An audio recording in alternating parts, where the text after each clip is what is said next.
my wife has gained a little bit of weight. She's gotten a little upset about it to the point where she doesn't really like going out anymore. And every time I try to bring up, maybe you should do this, do that, she kind of just shuts the conversation off. Anytime there's a significant weight gain in a short amount of time, I often want to ask, is there a mitigating factor?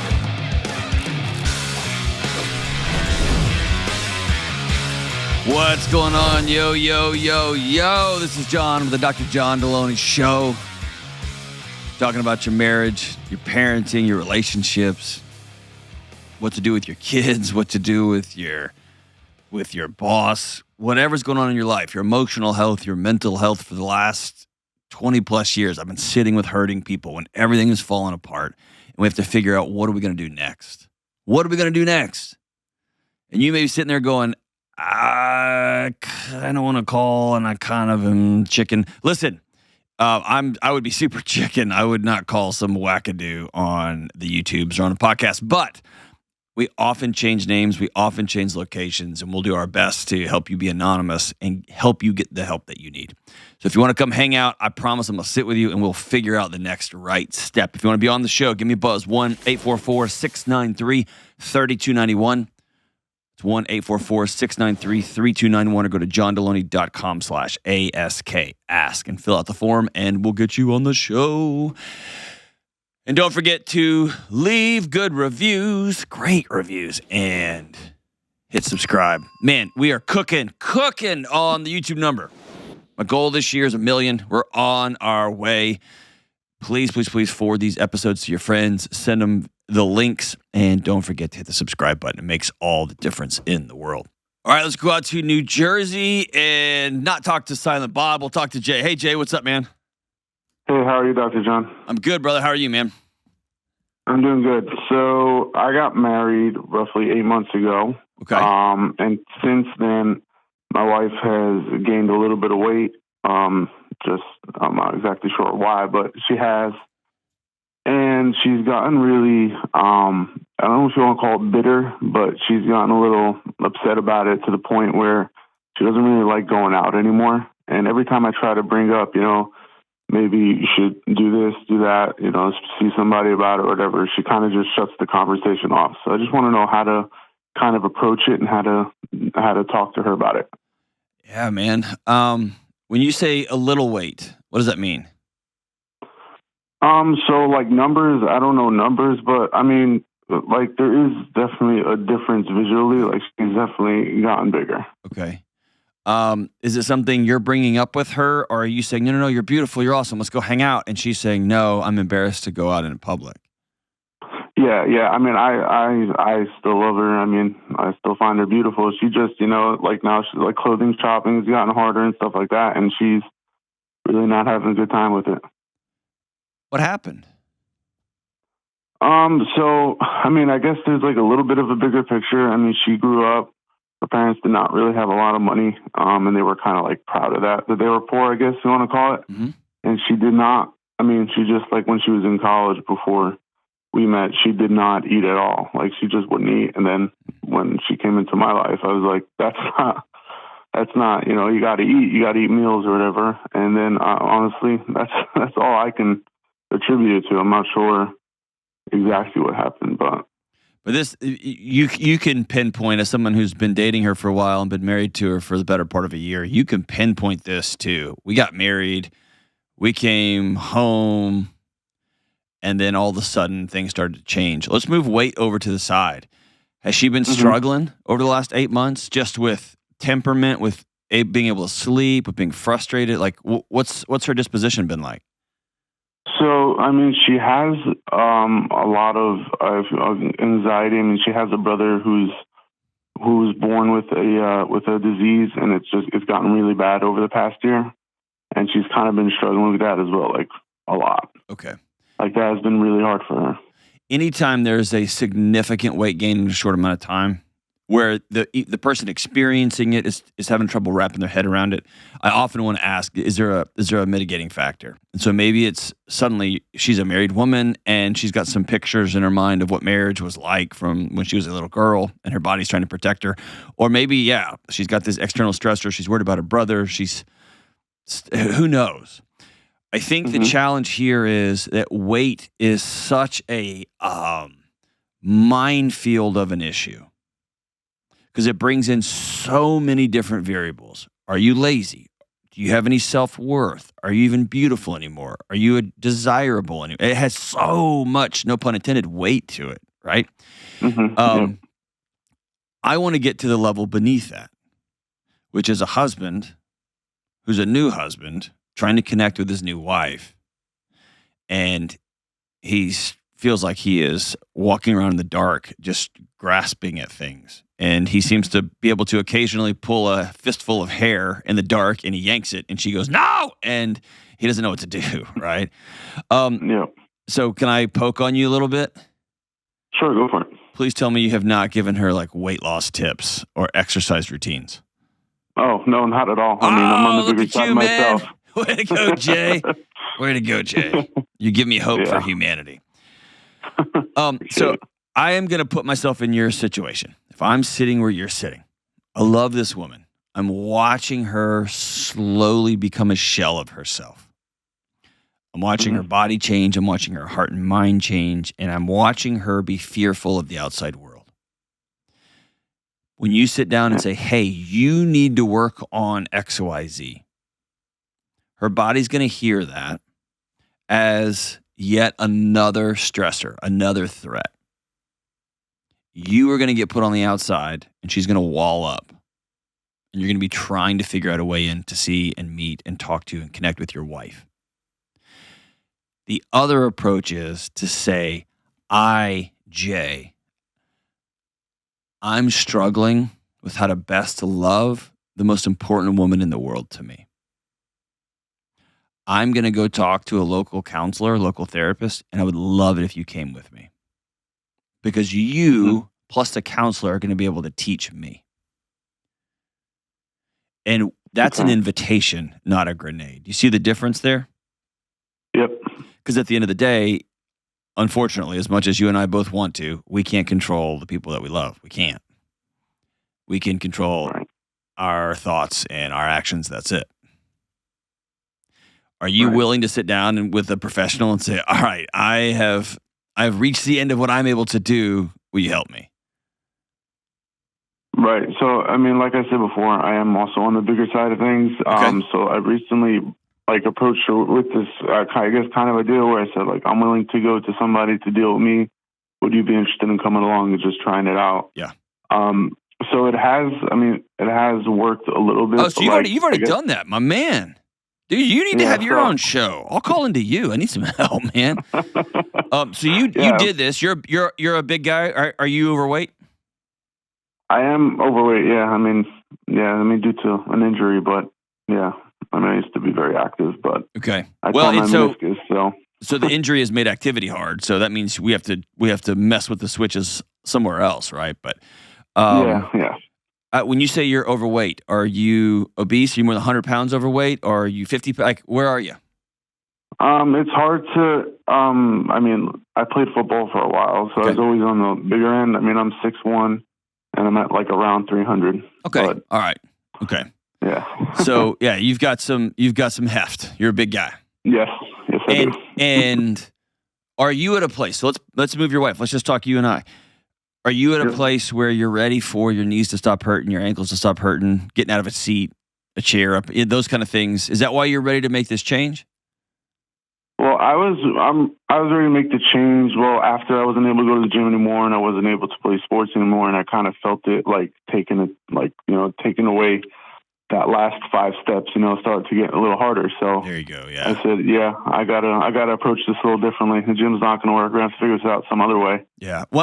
Why can't you go to a gym at all anymore? I can, but I can't run anymore. Okay. I was doing kickboxing and jiu-jitsu for a while, and I can't do any contact sport till another 2 years.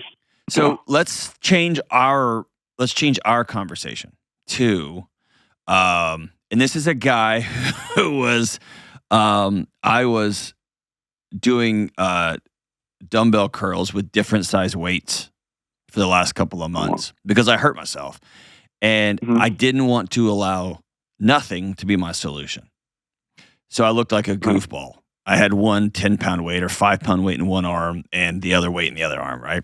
But that was part of it. So I want you to change your language to not, I can't go to the gym anymore, to, man, I loved kickboxing and jiu-jitsu with all my heart.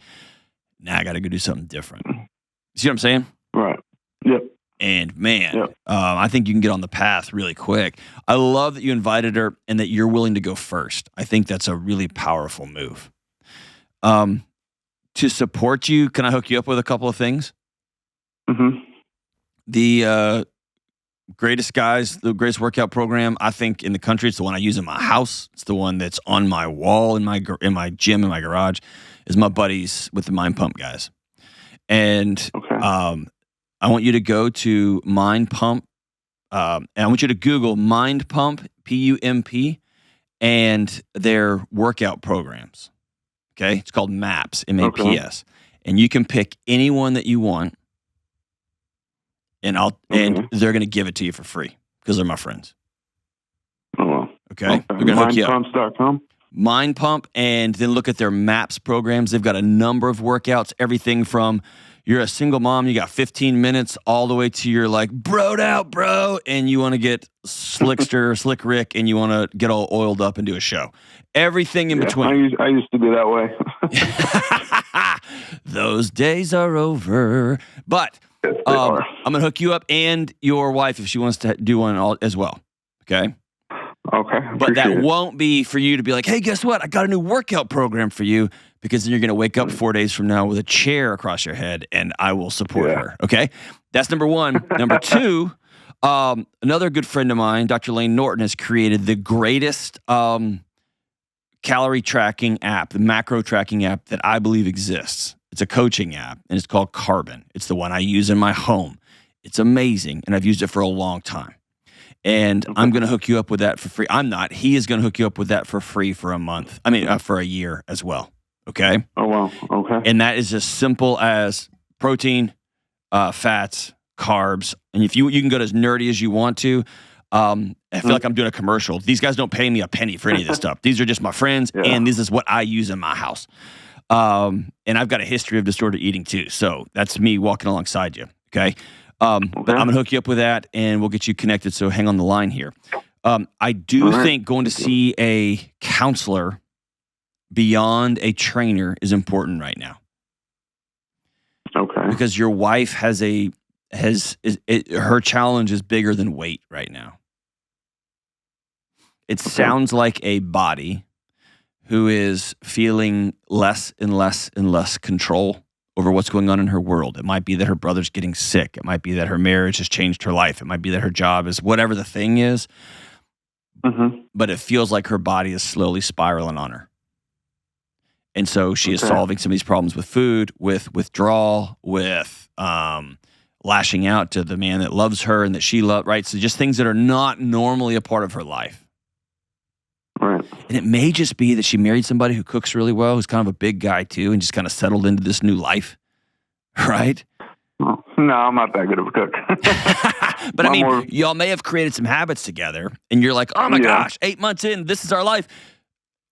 Let's change everything. Are you in? And me and my wife did that too. We just didn't do it with food. We did it with how we communicated to each other, right? And some couples do it with how they spend money, and some couples do it with, they get married and they just plop down on the couch at night and they watch TV and it's super cool, and they wake up and they haven't been intimate in 7 months because they just watch shows. Every couple falls into these new marriage rhythms.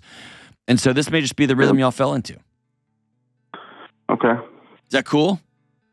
Yeah, sounds awesome. I'm proud of you. You're a good man, Jay. And it sounds like you really love this woman, and you're not falling into the normal dude traps of like, well, why don't you just like snap into a Slim Jim?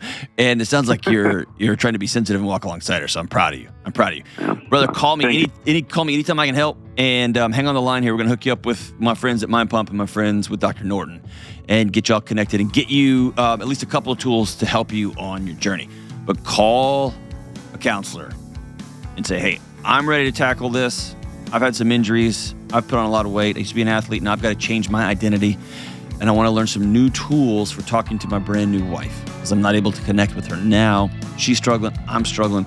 I want to learn, and I think she's willing to come with me. You're a good man, Jay. We'll be right back. Here we are in the middle of Lent. Lent is one of the cornerstones of the Christian faith. It's a time of reflection, taking a hard look at our lives, prayer, fasting, and more. Lent is about finding meaning, purpose, discipline, finding connection with God, and finally, letting go of trying to control everything. If you've grown up in a Christian faith and you've heard about Lent, and this year you want to jump in with both feet, or if you're not a person of faith at all and you've always wondered what your coworkers are talking about during this season, my friends at Hallow have created the 40-day Lent prayer challenge. I went through the Lent reflection today on my own. It's already an extraordinary walk through 40 days of meditating and making changes in our lives. The 40-day challenge is about transformation, and Hallow has created a path with Lent-themed music, stories, prayers, and even some special things for your kids. I am personally going through the challenge, and I hope you'll join me and millions of others across the globe. Hallow is the #1 prayer app in the world, and for listeners of the show, you get 3 free months of Hallow, all 10,000 plus prayers, meditations, music, and lecture series, and more, all of it, by going to hallow.com/Delony. That's 3 free months of the app at hallow.com/Delony. All right, let's roll out to Phoenix, Arizona, and talk to Jamie. Hey, Jamie, what's up? Hey, good morning. How are you? Partying. How are you? Good. So I don't know what I need, okay? I can't seem to get out of bed at 4 a.m. Yeah, me neither. Me neither. I'm very goal-orientated. I know how to do the stretch goals. I know how to do the step breakdowns. I know how to create a plan. I'm just not excited at 4 a.m. when it's time to get up and get my plan in order. Why does your plan have to begin at 4 a.m.? Because I have my homestead after work routine. I have my bedtime self-care routine. I get 8 hours of sleep. I want to start doing yoga and gym, doing home workouts. The only time that I can seem to get into that routine is at 4 a.m. You're so awesome. You know who you are? You are literally everybody right now. Everybody. It's so, you being brave enough to call and have this conversation out in the open is going to help a whole lot of people. So I'm really awesome. So I'm going to tell you, if you've listened to the show for more than a couple of years, you remember I used to detail my morning routines, and they were insane. Mm-hmm. They're insane. They're minute by minute. I wrote every minute out. I planned it to a T. I'd get up from the middle of breakfast with my kid because I'd be like, all right, it's time for step. Dude, I was militant. And you know who completely broke me of that? Is a guy who swung by the studios a few months ago. His name's Alex Hermosi. And if you're in the entrepreneurial world, that's a name that you'll know. But here's what he said about morning routines. He said, if you become a slave to your morning routine, if you become chained to your morning routine, then the thing this routine was supposed to give you, which is health and freedom and the ability to go do hard things, gets undermined by the fact that you're getting dragged behind a truck down the highway. That's my interpretation. Because now, Jamie, your routine, these beneficial activities like yoga, working out, sleep, they aren't benefiting you. They're beating the crap out of you. Right? Yeah. You're gonna be the healthiest, exhausted, dead person of all time. Fair? Yeah, fair. Okay. Yeah, I can see that. So my bigger question is, what are you hoping to get from this routine? And by the way, I'm going to circle back because routines are very important. I have a few things that I do not budge on. But I'm going to tell you, I've got a lot more peace in my life, and my health, my biomarkers, my blood, my sleep has continued to improve. So Alex was on to something, right? Tell me what these things are, what have you put these in place for? What are they getting you? So I know that if I start doing them now, I will feel healthier when I get older, and they're already part of my life, so I can, continue to improve as, my joints start to hurt and stuff like that. But it's just, I know that if I don't start now. How do you know that? Because everyone hurts when they're older. No. A, that's not true. B, how do you know that if you just start doing it now, then when you're older. So basically what you're saying is if I fight myself, if I go to war with myself every morning at 4 a.m. for the next 30 years, then when I'm 70, 80, 90, then it's going to be easy. Yeah, I guess that's kind of what I was thinking. Yeah, it's bad math. That's bad math. Okay. Tell me what you're doing all this for. Just to try to better myself when I'm older. Like I'm 30 plus years old and I can't touch my toes. Okay. And it's just kind of like I feel like I should be able to touch my toes. Okay. So let's stop casting this off to future Jamie and let's talk right now. Mm-hmm. Okay. Do you not feel good anymore? No, I feel excellent. I'm in the best shape of my life. You just can't touch your toes? I just can't touch my toes. So what about adding a couple of days of mobility to your workout? Mm-hmm. Ta-da! Right? Like, why? My question is, why do you have to go start a yoga routine? A dedicated yoga routine that you got to get up at 4 a.m. and drive across the state, which means if you're going to get your 8 hours, you got to go to bed at 8:45, which means you're going to cut off social time, you're going to cut off connectivity, you're going to cut off reading, you're going to cut off these things that are of vital importance so that you can get this thing, so you can do this thing, so you can do this thing, so you can touch your toes. Yeah. Yep. Let me be like, if I'm super honest, the reason my routine was so madhouse is because I watched some guys on Instagram that I wanted to be like, and they had routines like that. Yeah, like for me, I think I see my grandma who's 96 and can run a faster 5K than I can, jokingly, but she's in still the best shape of her life. And I know I'm not nearly as good in a good shape as her. So I just worry that I'm not going to be able to be in good shape later on. So I'm trying to do it right now or get it into a routine right now. I love that. Let's create a routine that serves the life we want to live right now and that invests in the life we want to have when we're 95. I love that. That's what Dr. Attia does so beautifully, right? And if you've heard about Dr. Attia, he trains his patients for this thing he made up called the Centurion Olympics. What are the things that I want to be able to do physically when I'm 100? And what do I have to start doing now in my 30s, 40s, and 50s so that I can do these things later on? That's what I needed. That's what I need. Okay. So I want you to pick up his book. It's called Outlive. It's a masterpiece. It's very long, and he does a pretty good job. He's the smartest human I've ever come across in my life, ever. But he does a good job of distilling this down. But the idea is the Centurion Olympics. But I'm going to tell you, he is also somebody who's transformed. I first ran across his material back in 2012 when he was in the middle of, or beginning, he didn't have a gram of sugar for like 3 years or something like that, trying to make the case about ketosis and things like that. He's one of the early guys in that. And now he'll tell you, yeah, ethanol's bad for you. Alcohol's not good for you at all. But if you're with close friends and you got the good stuff, enjoy your life, right? Because why? Because what's the point, right? Yeah. And so let me tell you, some things I don't budge on.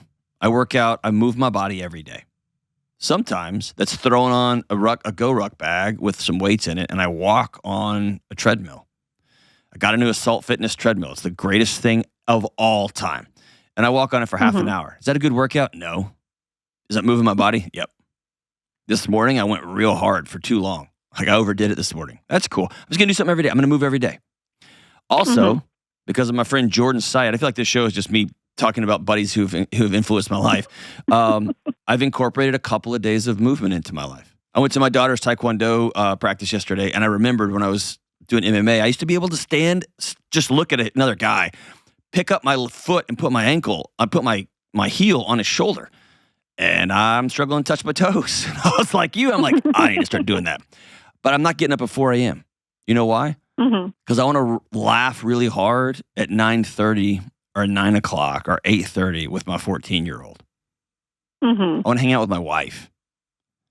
I want to be able to be there when my 8-year-old daughter refuses to go to bed and we're on bedtime number 14, right? I don't want to miss out on that stuff. So I'm not going to get up at 4. I just did a thing with Jocko a month ago. Dude gets up at 4. That's how he rolls. That's cool. I'm excited. I mean, it's awesome. It's cool to see that example out there That's not for me in my season with 2 young kids and a long drive to work and farm chores and a crazy travel schedule. So I want you to give yourself some grace. Is that cool? Yes. So let me ask you the question underneath all of this. Do you like Jamie? I'm starting to. If you asked me 3 years ago, it would have been no, but Why not? I'm really starting to enjoy her. Why didn't you like her? I had no self-confidence. Why not? Nothing. And it's been a 3-year journey to build that. And I think I have really great self-confidence now. And your self-confidence is built not on like some vision board, but it's built on, no, I'm actually getting up and doing things, right? That's amazing. Yeah. Let's don't go overboard. And I know I'm always telling people you got to be disciplined, you got to get up and do it. And occasionally the healthiest, most disciplined thing you can do is rest. Is not add yet another thing to your calendar, but instead incorporate it in. That means I'm going to do 1 week, 1 workout of weights less than normal. You're going to be great. I'm going to stretch. You're going to be great. I'm going to sit down and have coffee with my grandmother as often as humanly possible. Because I promise you, she was not getting up at 4 a.m. to do yoga, then go to Pilates, and then go do a weight workout, and then go run a 5K. That's not what she was doing. She was probably taking care of the cows, right? Yep. Yeah. She's just working. You sound like a pretty amazing woman. I'm trying to be. All right. I'm going to give you something that's counterintuitive. Okay. Goals that stick are tied to an identity. Who are you going to be? I'm actually becoming less and less and less and less a fan of goals. I'm way more a fan of identity. Who are you? Jamie, you're a woman who does hard things. You're a woman who is going to be able to roll around with her kids when she's 95, or grandkids. Cool. Here's the things I got to do. I'm not just going to say, I'm going to go run 500 miles, like, because for why? So I want you to spend a little bit of time with yourself, with Jamie, writing 4 or 5 or 6 identity statements. I'm a woman who. And then back up, what are some things I have to do to make that identity true? What are some actions I have to do on a daily basis, a weekly basis, a monthly basis? The second thing is when you start adding habits in, the lower the friction, the more fun and the more repeatable they are, the more likely you are to be successful. That's atomic habits, right? Small, I love that. Small, bite size. You can do them over and over, and there's very low friction. If you're somebody who just busts open at 4 a.m., knock your lights out. If that's easy for you, cool. If you're one of the few people who can get by on 8 minutes of sleep, man, more power to you. That's not most of us. Nope. Is that fair? Nope. It's very fair, yeah. Awesome. Well, I'm proud of you. Stop going to war with my friend Jamie. Now, for everybody listening, this is not permission to be like, oh, sweet, we don't have to work out. That's not what I said. We don't got to get up early. That's not what I said. We can stay up all night. That's not what I said. I'm saying there's a difference between really taking care of yourself, really honoring yourself, having an identity, having some things you want to accomplish and achieve, and then going to absolute bloody war with yourself to get there. There's a difference. And if over a sustained period of time, your body is rejecting your efforts to get stronger, to get in shape, to lose weight, go talk to somebody. Because after 1 week, 2 weeks of not eating sugar, you know what happens? My body feels freaking amazing. And I have to force myself to get back on that train. After a couple of weeks of not working out, lifting weights, and then you start lifting weights again, my body feels incredible. Whew. It's when I'm like, I'm going to wake up at 3:30 a.m. In a couple of weeks, my sleep score is so bad, I can't move. And my body's fighting me. That's a different thing. Now we got a different problem. Proud of you, lady. I'm proud of you. Everybody out there, write down a few sentences. Who are you? I'm going to be a man or woman who is a good steward of their body. I'm going to be a person who's a good steward of my finances. And then begin to put in the actions. What must be true then? We'll be right back. This episode is sponsored by Betterhelp. Be honest. How often do you find yourself pausing in the middle of a day and it feels like there is so much going on? And you find yourself wondering, what would I do with just a spare hour or 30 minutes?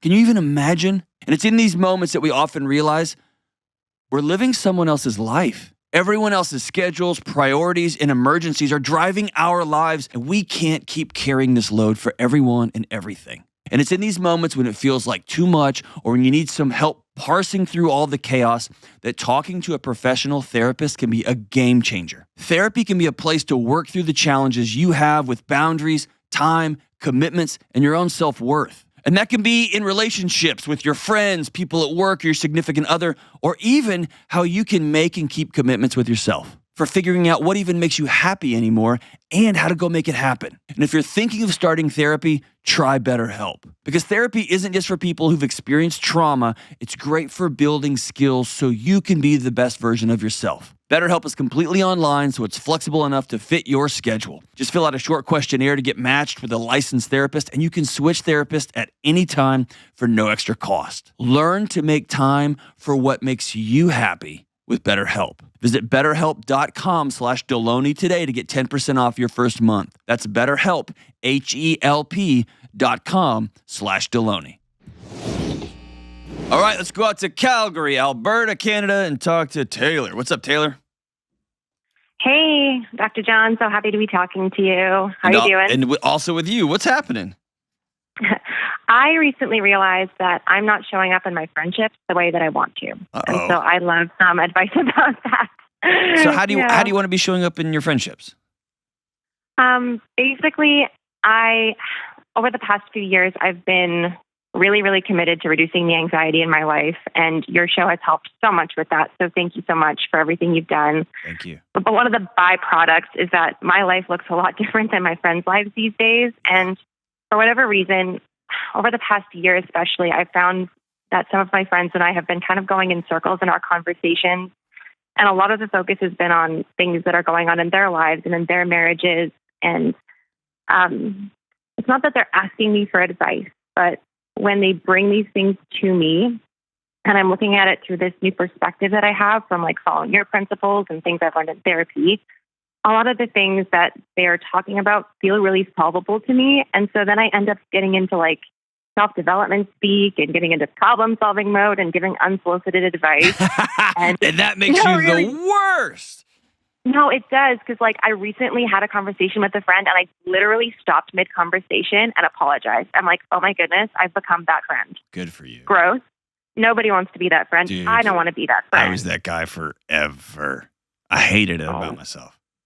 Really? And like right now, I'm kind of at a place where I realize that I don't really have a picture of what being a good friend looks like in this context. I love it, dude. What a great question. Thank you. I would love your advice. You got it. How old are you? 31. 31. All right. I'm going to give you some bad news, and then we'll get to the good stuff, okay? Okay. Bad news is you're in an age window when there's a natural transition from friends that you've had for 20 years, 30 years, 10 years that are going to slowly fade away. And some of the frustration you're feeling, yes, as you're listening to someone tell the same story about their husband, and you're like, why don't you just do this? And all of this stops. And that's part of it. But deeper than that is, this friend I've had that we went to college together, went to university together. We worked together for a long time. We had our first baby together.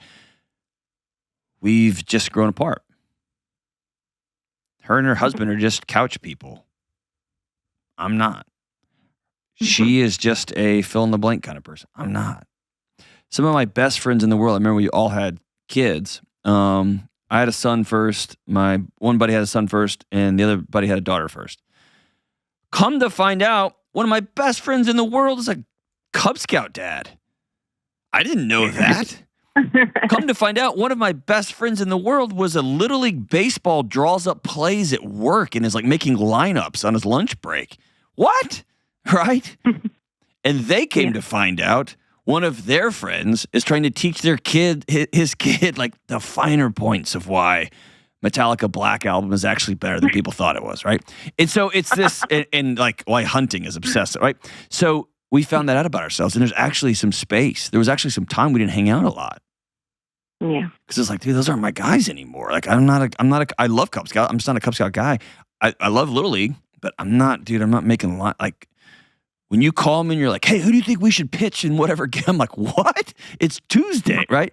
And they don't think about deer hunting 24/7. So all I have to say is it just kind of faded. And then our kids got older. Man, we've become great friends again, but that doesn't always happen. And so I think you're experiencing both some changes in you and also a natural fading out, which just is something to grieve. It just stinks. I hate it for you. Yeah. And like, what makes it really tough is like, I'm thinking of one friendship in particular, and it's like, I'm basically all she's got when it comes to friends. Not your job. It feels like it is. Like, I know. Really heavy sometimes. That's who you are. You're somebody who loves, and you're somebody who helps. But it's not your job to be her everything. It's her job to be an adult and to do the work it takes. And it's painful, hard work to gather a tribe. Not to pack everything into these big, heavy boxes and then hand them to her friend Taylor and say, you carry this. Yeah. Not your job. Is that fair? Yeah. So a couple of things that I had to implement in my life to change my life. And I'm not perfect at it, but I've gotten way better. And dude, I've got a litany of people that we could call right now and be like, was John super annoying about like diet, nutrition, and counseling? And is he always lecturing people at parties? Like, and they'd be like, yep, we love him, but yep. And so here's a couple of my rules. I don't answer questions I'm not asked. I just don't. I do say out loud, are you asking for my help here? Or are you just telling me? And sometimes people feel that is off-putting.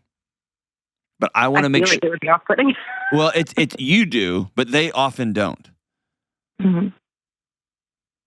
I've had to learn to say to myself as a mantra, as a thing I repeat, John, speak less. John, speak less. John, speak less. And it's just become part of my vernacular now.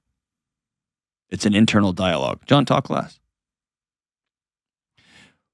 What I came to find through counseling and through working on shutting my mouth was a scary thing. And that was this. I felt wholly inadequate just showing up and being a friend.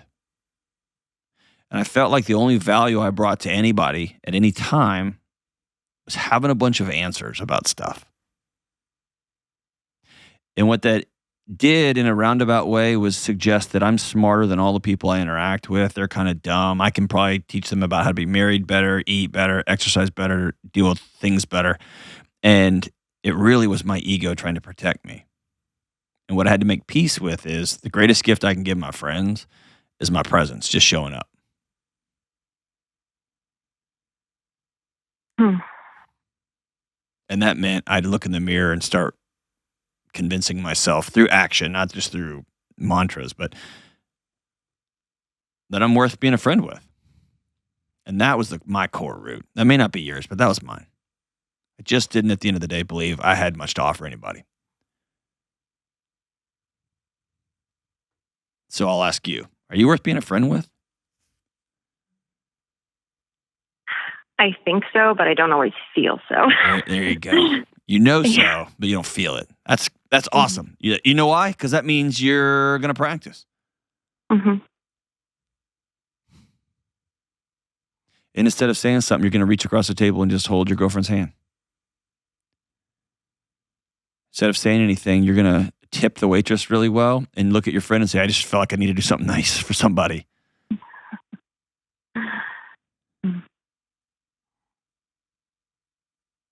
We're just going to practice. And you're going to have some friends fade away. Yeah.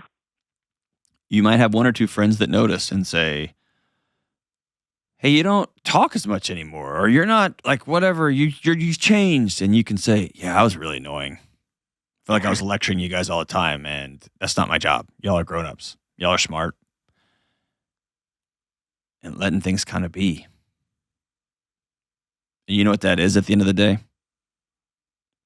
A non-anxious life. Because I'm not going to control all these variables and all these other people's lives. It's not my job. Not my job. And if you ask me, buckle up, I'll tell you, right? I'm not just going to like lose my personality. I'm not going to lose my opinions on things. But I have found the more I'm quiet, the more people do ask, hey man, what do you think about this? Somebody who I never in a million years would have thought called me recently and said, hey man, I'm getting a weight bench and I need a workout program. Help me out. And I was flabbergasted. And then I took 24 hours to respond, or maybe a day or two, and his wife reached out to me and was like, closer than he's ever been to actually exercising. Will you return the call? And I was like, yeah, I'm not. Right?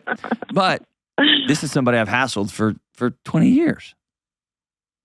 And I finally just shut up because I love the guy. And I know he loves me. And he doesn't love me because I have all the information on the right way to do a bicep curl or whatever. He loves me because he's my friend. And we've shown up for each other for almost a quarter century. And then eventually that call came.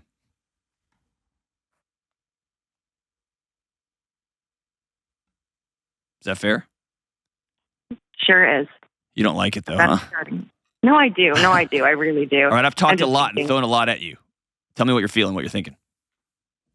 I'm thinking I really like the fact that I now have a step one, but now I'm overwhelmed with the fact that I'm probably going to have to start being more intentional with building friendships. And that scares me so much because It's the worst. truly, I really do feel like what on earth, why would somebody want to be my friend? I don't know. I'm weird. I say stupid things. I have weird interests, man. Like, I want all the sea monsters to be real. That's the kind of person I am. And I would love that. Who wants to be friends with that person? But Dude, the first time I I know went that. deer hunting, I had to put it in the back of my Prius. I love weird. It's awesome. And I was wearing Converse All-Stars because I didn't know. Hey, it just is. It just is, right? It just is. My son recently asked me, Dad, how do you know all the Pantera lyrics and Taylor Swift and John Mayer? Like, how do you? I was like, man, listen, you just gotta.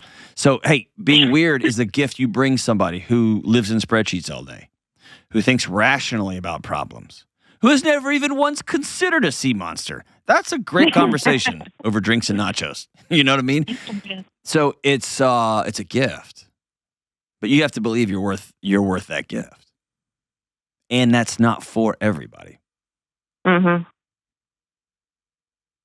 Yeah.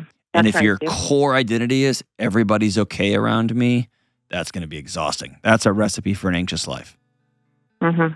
If your core identity becomes, I'm just going to be me, and I'm always going to show up, and I'm always going to care for people, and I'm not going to answer questions unless I'm asked, unless there's a truck coming towards somebody and I'm going to intervene, and I'm going to clarify. Man, that sounds really tough. Are you asking for my advice or you just want me to listen?